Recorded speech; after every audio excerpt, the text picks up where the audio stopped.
Ito po ang Moy TV Recaps YouTube channel, naghahatid sa inyo ng mga panibagong palabas ng natatanging primetime king of all television na si Coco Martin.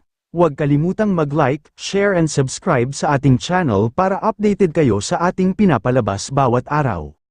Sa pag-uwi ni Olivia sa mansyon, isang mapait na revelasyon ang sumalubong, hindi siya anak ni Don Gustavo kundi ni Don Julio. Para siyang binagsakan ng langit at lupa, nagsisigaw, nagwawala, winasak ang lahat ng kanyang madatnan kasabay ng pagbagsak ng kanyang pagkatao. Narinig ito ni Don Gustavo at sa halip na damayan, siya rin ay nilamon ng sariling galit. Tinutukan niya si Pilar, papatayin kita. Sa gitna ng tensyon, pumutok ang isang matagal nang nakatagong sekreto. Binulgar ni Pilar sa harap ng lahat ang katotohanan.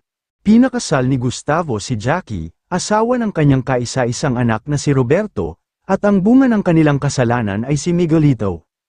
Parang tinanggalan ng utak si Miguelito, hindi siya makakibo, hindi makatingin at hindi makakain.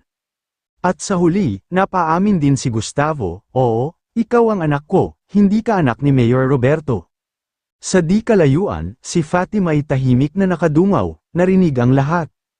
Nang mabisto, nagkunwaring walang alam, at nagpakahoy-kahoy lang. Maayos ang paalam niya. Ngunit may bumabagabag kay Miguelito.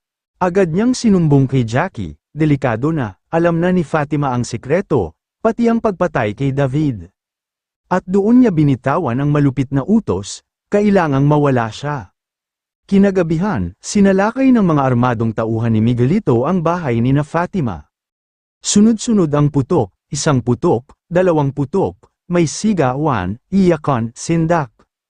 Hindi tumigil ang putukan dot ang sabi ng kanilang dalang mga baril ay ratatat, ratatat, ratatatatat. Tila wala ng hanggan, bawat bala ay parang sumpa, bawat sigaw ay hudyat ng pagkawasak. Isa lang ang layunin, tapusin ang lahat ng nasa loob.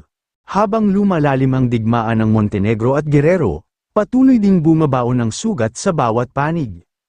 Ang kamatayan ni David ay naging lindol na yumanig sa puso ni Tanggol at Marites. Si Rigor, sa pagkabulag ng kanyang galit, ay lalo pang nauulol sa paghihiganti kay Tanggol. Samantalang si Miguelito, sa kanyang mata ay tila tagumpay ang karahasang kanyang pinakawalan isang hakbang palapit sa kanyang pangarap na kapangyarihan.